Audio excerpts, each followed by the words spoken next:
Some breaking news in the housing sector. Pending home sales dropping 4% in November to the lowest level since April of 2020. The housing index taking a nosedive for the sixth straight month is an indication of the toll the Fed's rate hike decisions are taking on the housing markets. Now, stocks hitting sessions low start at this noon hour, the start of trading. So NASDAQ is on pace for its lowest close since July 1st of 2020. Now, we have the best in the business to help us understand exactly what is going on here. Mitch Rochelle, founding partner of Macro Trends Advisors, and the expert press CEO, Dave Maney. Mitch, first to you. So I'm sure that coming into this year, you got out of the NASDAQ, like the rest of us. Not really, but, what happened to the NASDAQ and what's happening today?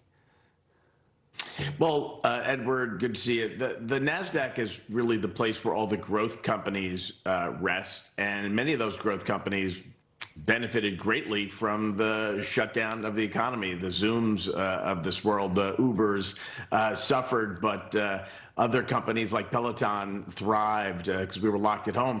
Growth for the future is what is unclear, whether it's the consumer who's been crushed by inflation or whether it's businesses who are tightening their belts. So the technology companies, the growth companies that are in the NASDAQ, it's very unclear what their future is going to hold in 2023 and beyond. So, yeah, be careful of growth. I hear that. So, Dave, we can't get through a segment without talking about Tesla. Tesla's having a really bad end of the year. Meta the same. But Tesla, is it down because Elon Musk's attention is divided now that he has Twitter? Is that the issues, or are there systemic issues within Tesla? I think it's down for a lot of reasons, right? They were the unbelievable first mover and innovation leader and product design leader, but they have awoken the sleeping giants, the Volkswagens, the Toyotas, the GMs, the Fords. Everybody's coming for them in their market segment, and frankly are better capitalized, and have vast logistical advantages. And so, number one, their business is under just plain old threat. Number two, it was one of the most hyped stocks on the planet and can't withstand that kind of, there's hype symmetry. What goes up must come down.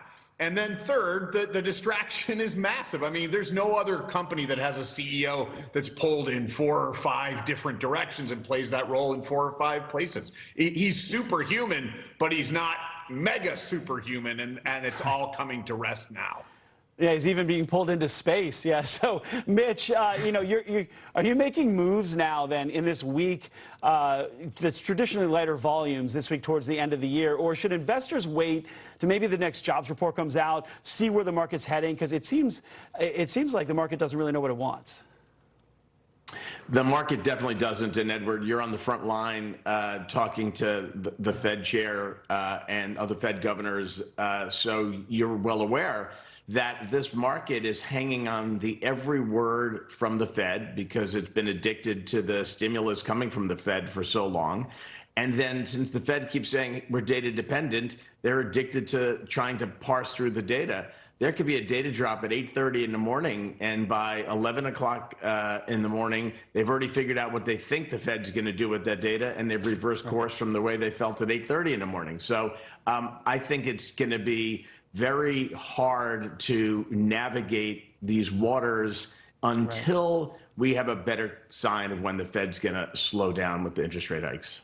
Yeah, so we got about 30 seconds here, 15 seconds for each of you. Dave, 1 year from today, where's the NASDAQ? Where's the Dow? I personally am not a believer in the kind of the severe recession theory. I think we've gone through the most bizarre economic shock of our lifetimes, and I think that is unshocking in a way that is meaningful. And yes, there are, the housing sales are down, and yes, those are recessionary pressures, but I would see, I can't tell you the number. I think it's up, and I'd be proactively investing. Mitch, 1 year from today, Dow, NASDAQ? Up and up. Both will be up because both indices are forward-looking, and the longer-term future is definitely brighter than the bleakness of today.